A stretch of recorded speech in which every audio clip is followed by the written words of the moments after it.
Hey guys, it's Tim, and this is Pro Wrestling Unlimited, as it is October 30th, 2017, and we've got the Monday Night Raw review. Unfortunately, we don't have Nick here with us tonight, so I hope you just like hearing my voice ramble on for a while as we do talk about Monday Night Raw. Raw tonight took place in the Royal Farms Arena in Baltimore, Maryland, and they started off the show with a recap from last week when SmackDown Live invaded Raw.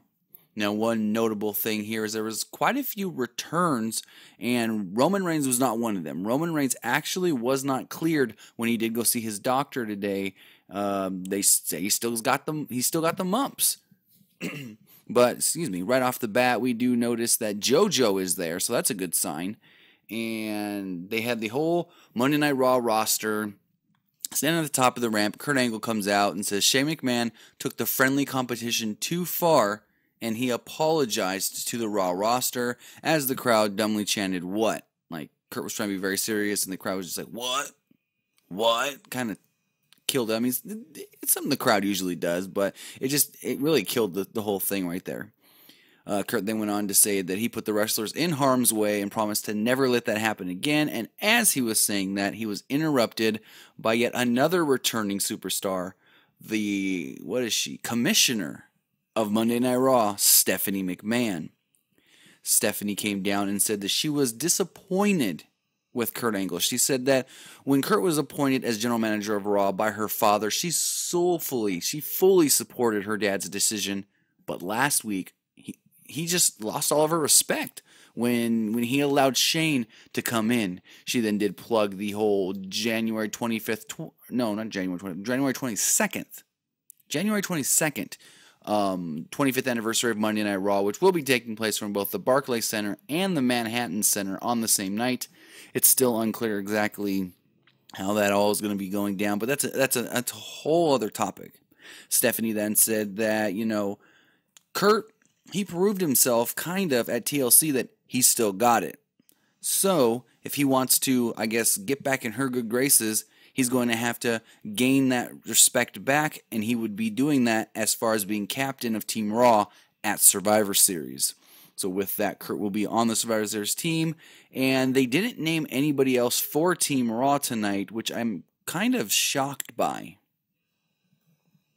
Excuse me again. So with that, they did announce that they would be doing Seth Rollins versus Kane, Finn Balor versus Cesaro, Bayley versus Alicia Fox.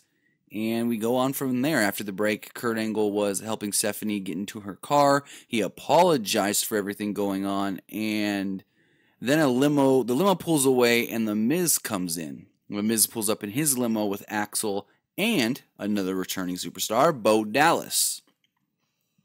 It sounded like the crowd did pop a little for Bo Dallas. I'm not sure if that's why they popped, but when we did see Bo, the crowd kind of went, woo! So they got into that a little bit, which is just cool because Bo's been sick. Angle berated The Miz for being late, being absent when the Raw roster got attacked last week, and said that, nobody on his roster is better than anybody else. He doesn't like people being cowards, and told The Miz that he would be defending his championship tonight on Raw.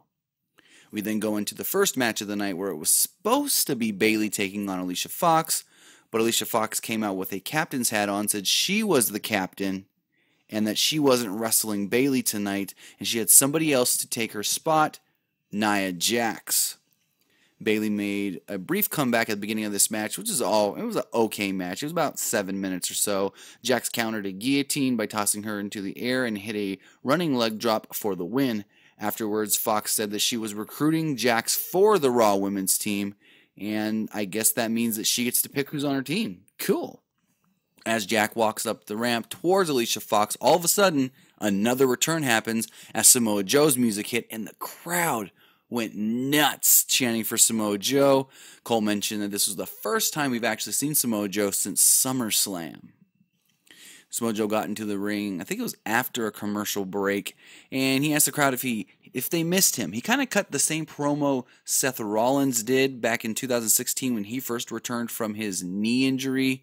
He said, did you guys miss me? The crowd chanted for Joe. He said that fans didn't care about him while he was gone.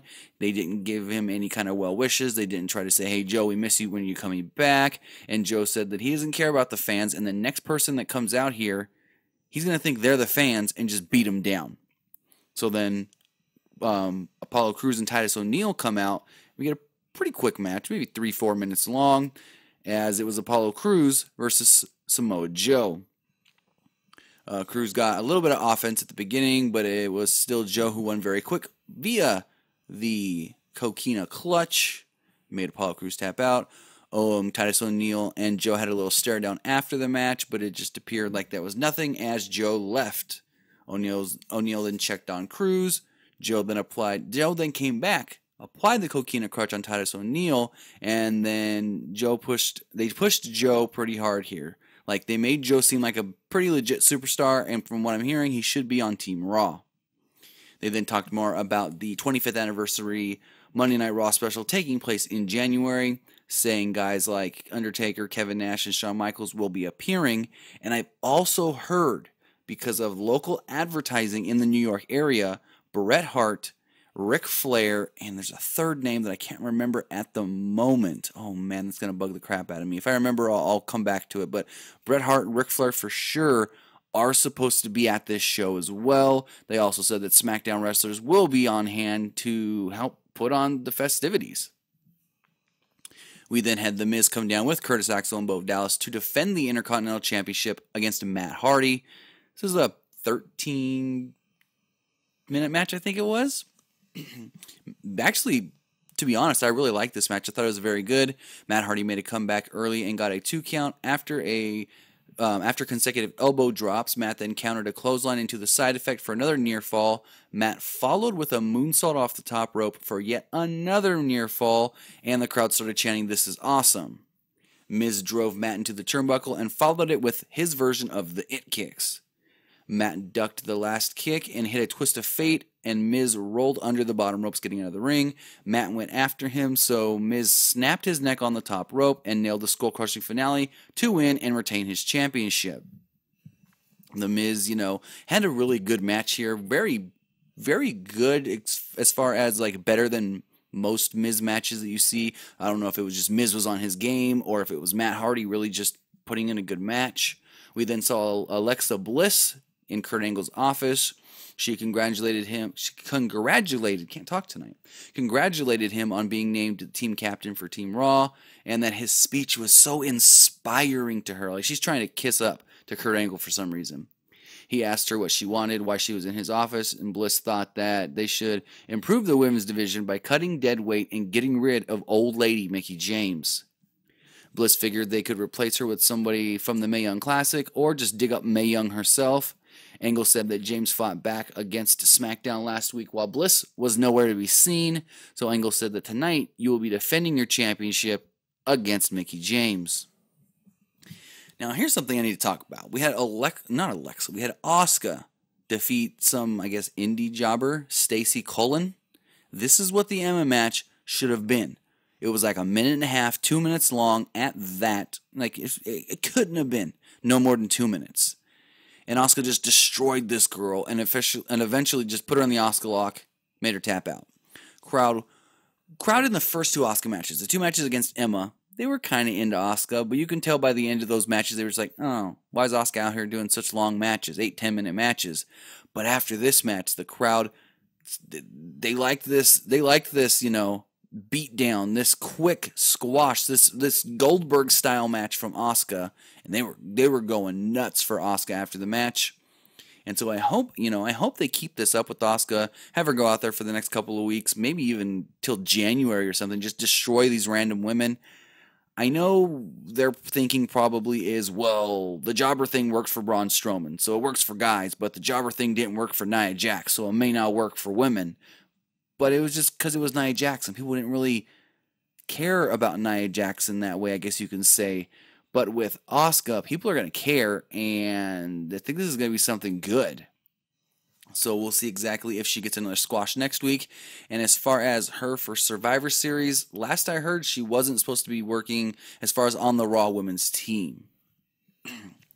So after the Asuka match, Angle was shown backstage when he suddenly freaked out and started calling security on his walkie-talkie. He's like, they're here, they're here, they're here. I'm like, what? They're invading again? But then the camera panned back and it was just Daniel Bryan.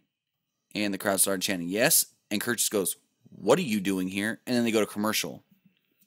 After the commercial break, Angle accused Bryan of showing up to finish the job that happened last week. He said, if I wanted to, I can let you out to the wolves. I could let the Raw roster come in here and take you out, but I'm gonna not take that risk, and I'm gonna leave you here in my office.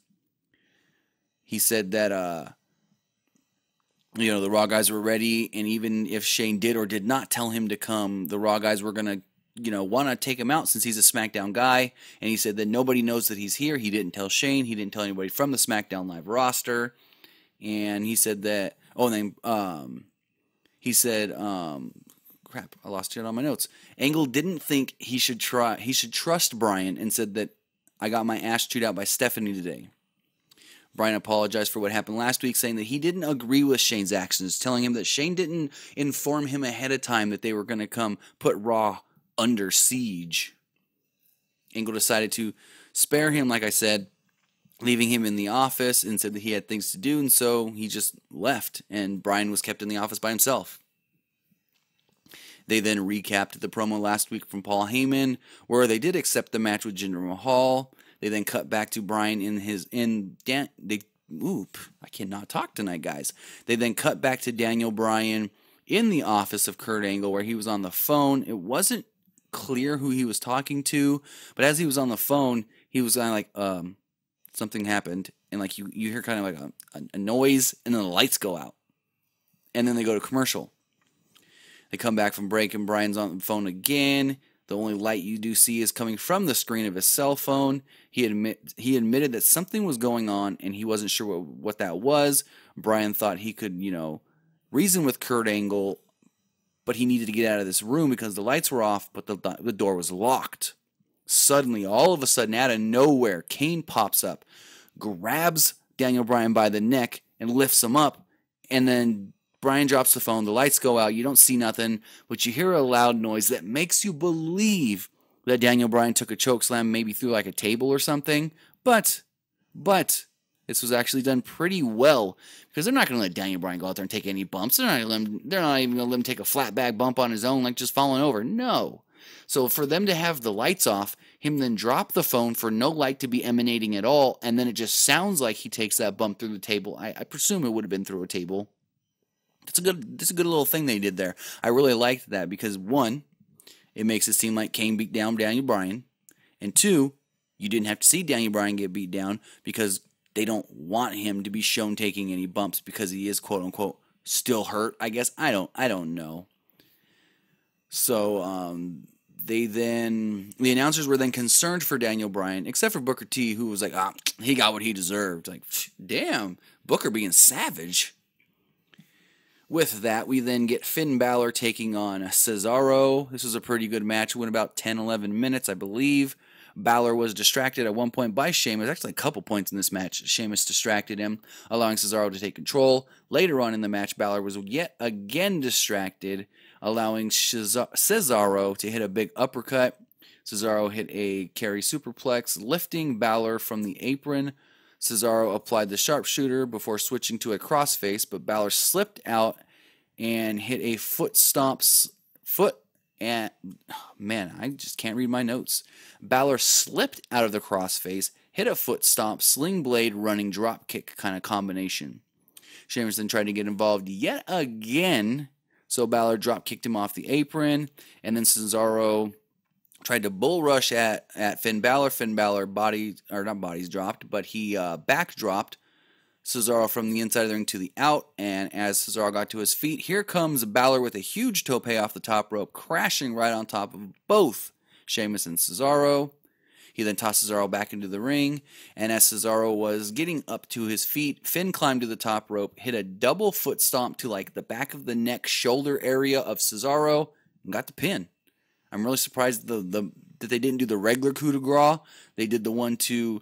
Now, Cole said, I think it was Michael Cole said, there wasn't the normal, foot stomp by Finn Balor, but he hit him in the back of the neck.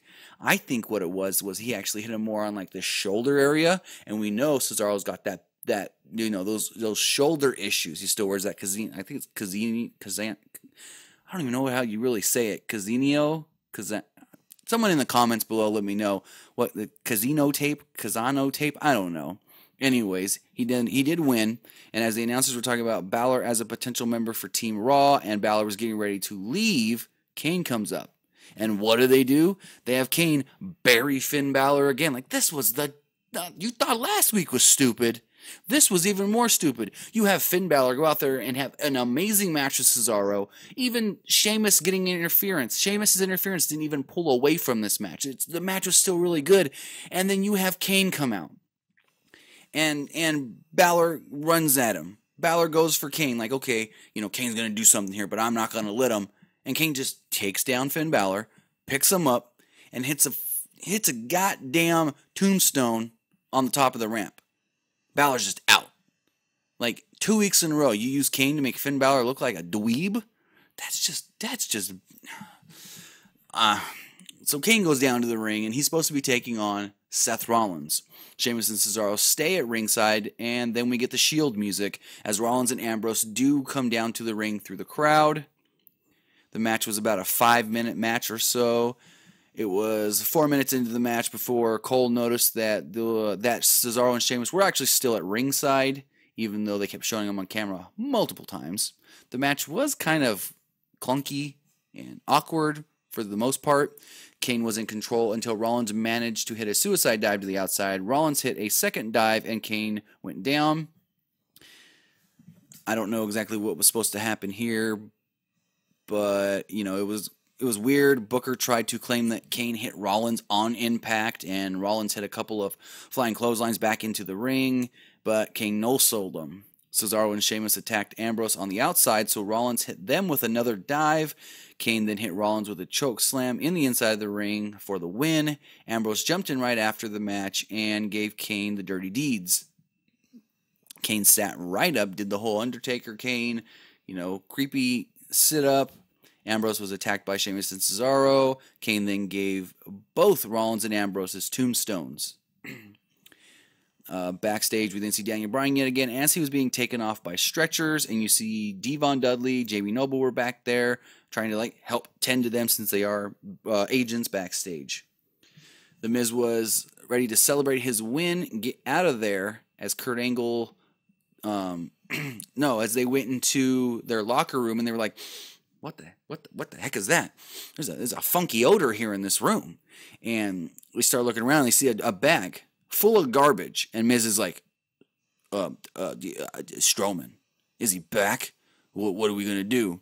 And Axel said Strowman was never coming back. We put him in the back of a garbage truck. We took him out forever. And then Bo assured Miz that, they had nothing to worry about because even though he and Axel weren't at TLC, they were with him now. And Miz was safe. And then Miz responded, okay, now I'm a little worried. So that was kind of funny when Bo was like, oh, no, the X-Man and I, we got your back. We got your back.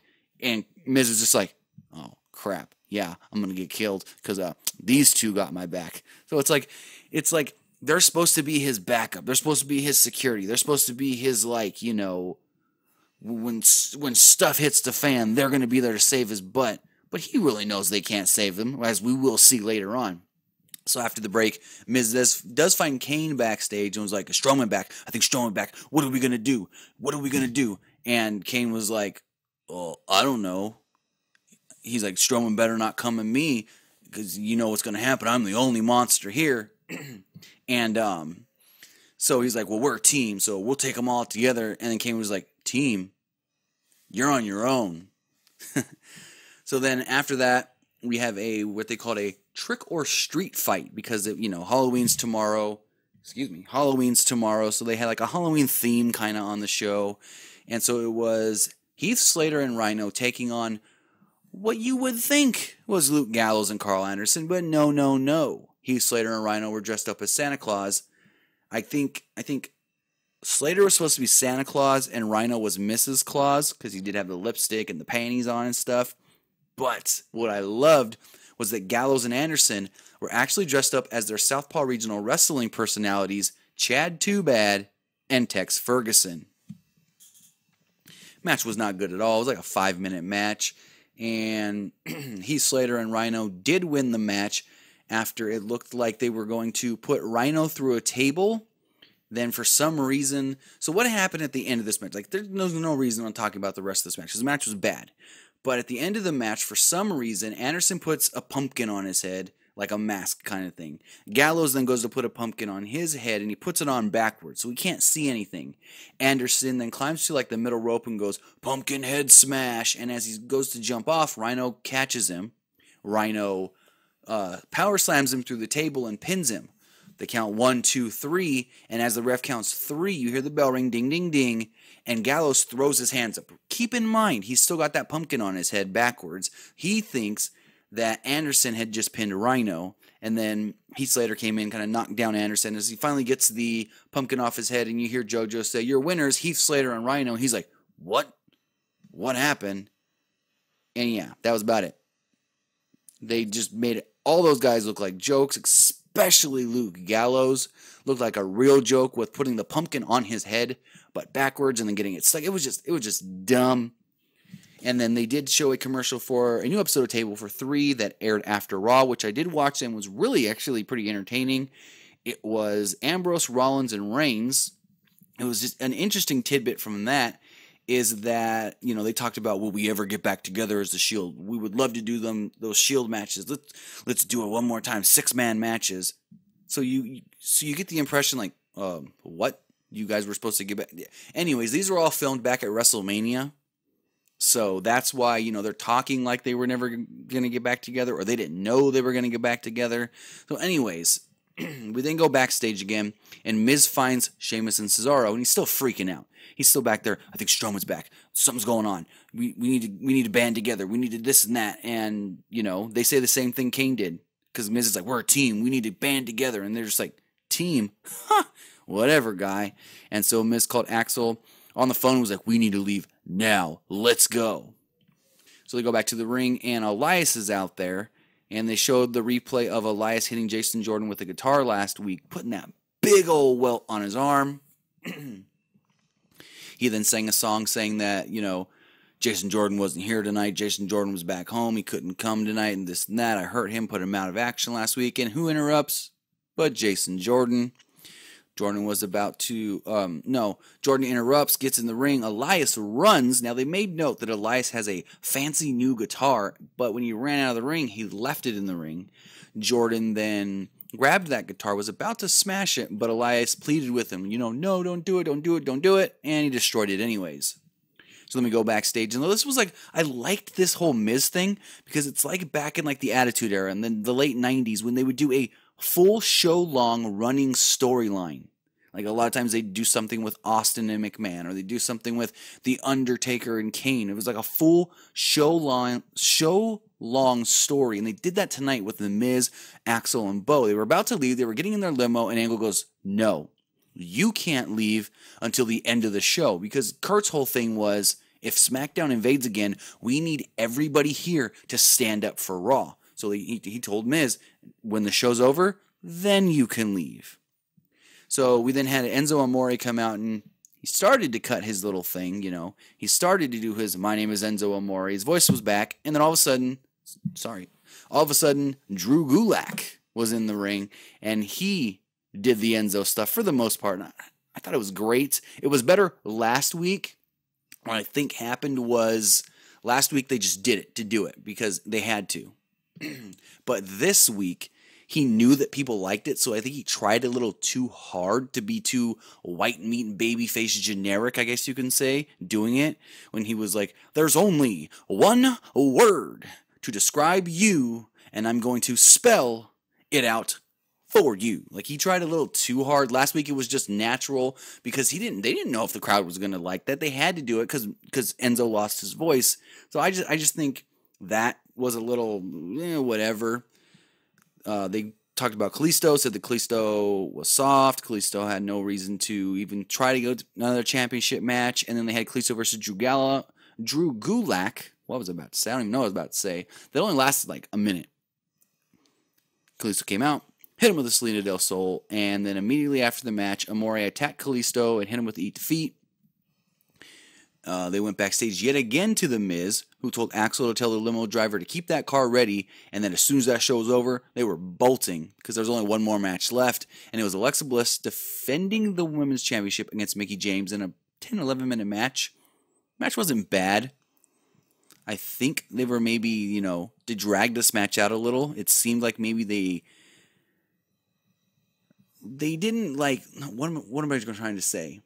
It's not like the pacing of the match was bad, but that they knew that the match had to go at least 10 minutes because of the time left for the show, and so they drug some of the segments out, or not segments, but spots of the segments of the match, if that makes sense. Excuse me, I got the burps here for a reason. I don't know. Anyways, so at one point, Mickie James hit a comeback with kicks, a flying forearm, neck breaker, but only got a 2 count on it. Crowd wasn't really into this match, as at one point they just started chanting CM Punk, CM Punk. Bliss then yanked Mickie James from the top rope, but James followed with a kick to knocking her to the outside. Bliss tried to run away, but Mickie James pulled her back into the ring and hit her with a roll-up variation and only got a 2 count.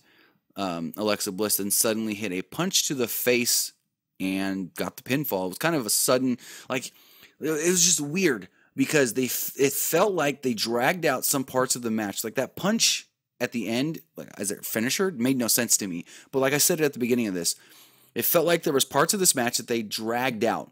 And then all of a sudden they were like, all right, it's time to go to the finish. And they just went to that punch for the finish. It was really weird. So as Alexa Bliss is celebrating in the ring, you kind of get to see her celebration for 30 seconds. And they cut straight back to The Miz. Miz is like, show's over. Let's go. Let's get in that limo. And they're yelling at the limo driver, which really wasn't a limo. I think it was more like a stretch SUV. I don't know. Anyways, so they're like, he's got the back already open, throws their bags in there. And it was funny, though, because they're just standing there like, let's go, let's get in. And then they look at the guy and like, are you going to open the door for us? Like, really? You can't open your own door? I know you're The Miz. You're supposed to be a Hollywood star. But anyways, so they get in the limo and you hear, like, what the hell was that? So, my first thought was, is somebody else driving the car and he screeched out or something? And then it just stops. And the Miz is yelling, let's go. And you hear the driver, he's like, I can't. There's a dump truck, not a dump truck, but there's a trash truck in the way. And so Miz is like, tell him to move. Like, really? The guy's going to get out and go tell this guy to move. Anyways, you start hearing the beeps. The trash truck backs up. Trash truck backs up all the way to the limo. And then the back of the truck starts to open. This was kind of weirdly shot. But the back of the truck starts to open.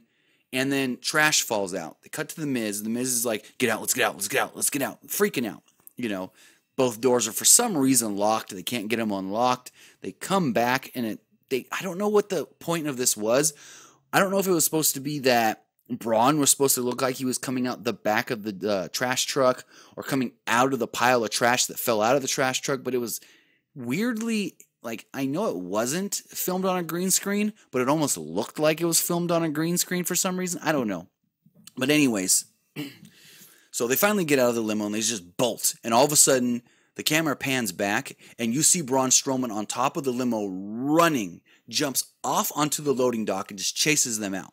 So then they go back to the ring and Alexa's still in the ring celebrating. She gets out of the ring and here comes Miz, here comes Axel, and all of a sudden Bo just flies out from gorilla position. Strowman then goes after Miz. He goes over to the announce table with Miz. You think he's going to put Miz through the announce table. Miz Taraj do break it up a little bit. And this is a cool little thing. He took Bo, and the way he threw Bo just slid all the way down the ramp. So then he takes Axel and he throws Axel, and Axel on his back just slides down the ramp like a slip and slide. So then instead of going and putting Miz through the table, which I probably would have rather took the table bump, he literally took Miz, but instead of Miz sliding down the ramp like Axel and Dallas did, he threw Miz. Miz flips, bumped back right on the ramp, and then he bumped again. He flipped again, and like a third, fourth time down the ramp. So Miz gets in the ring, and it looks like that Braun Strowman is going to hit him with the power slam, and who comes in for the save was Curtis Axel. Curtis Axel pulls Miz down, gets Miz out of the ring, but then Braun Strowman grabs Curtis Axel. Curtis Axel then gets hit with a power slam, and the crowd's just going bananas, ape shit. And there's like, one more time, one more time, one more time. So, picks him up, slams him again. Crowd just goes crazy. And then what does he do? You know, he says, screw it. Picks up Axel, grabs him, power slam, third time. Looks out at the crowd. Braun Strowman, biggest babyface in the world right now, does his little run, you know, puts his arms up, does his little scream, grabs Axel, fourth power slam. And at this point, Miz and Bo, they've already ran to the back. They're just like, screw this shit. And so you've got Strowman gets out of the ring, grabs Axel, got Axel on his shoulder, goes over to the announce table, power slams Axel through the table yet again, does his little Braun Strowman little roar thing with his arms up, and we cut out, show's over. I loved how they did the show-long story with The Miz. There's too many times when you see something happen on Raw, and you're like, well, is there going to be any fallout to that? Is anything else going to happen? Do we have to really wait till next week? And then it's just, you never see anything again, because like, they have a good idea one week. You think they're going to pay it off the following week, and then they forget about it, or they say, screw it, never mind. But for this to be like a show-long thing, like they could have done the thing where you saw the trash. He thought Strowman was going to be there. He went to Kane for help. Kane said no. He went to Sheamus and Cesaro for help. Sheamus said no.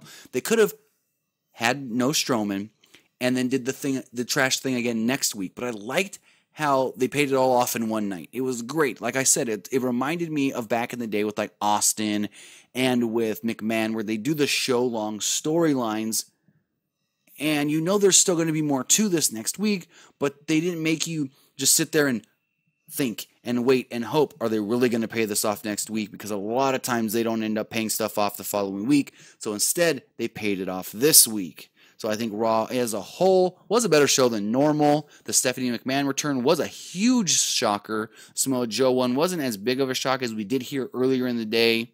He was in town. He was in Baltimore. JoJo returned. We didn't see Bray Wyatt, even though I did hear he was backstage. We didn't see him, though. And then we also got the return of Nia Jax. So like I said, overall, I thought it was a really good Monday Night Raw, better than normal. And tomorrow night is SmackDown. They're billing SmackDown, you know, as this big Halloween show. We will be getting Shinsuke Nakamura versus Kevin Owens and Bobby Roode versus Dolph Ziggler in 2 out of 3 Falls match. The winner of each of those matches will go on to represent SmackDown at Survivor Series. So with that, I want to say thank you guys for listening. And if you haven't already, go check out our sponsors, Strong Style Brand Clothing and WrestleCrate. Links for them are in the description below if you are listening here on YouTube.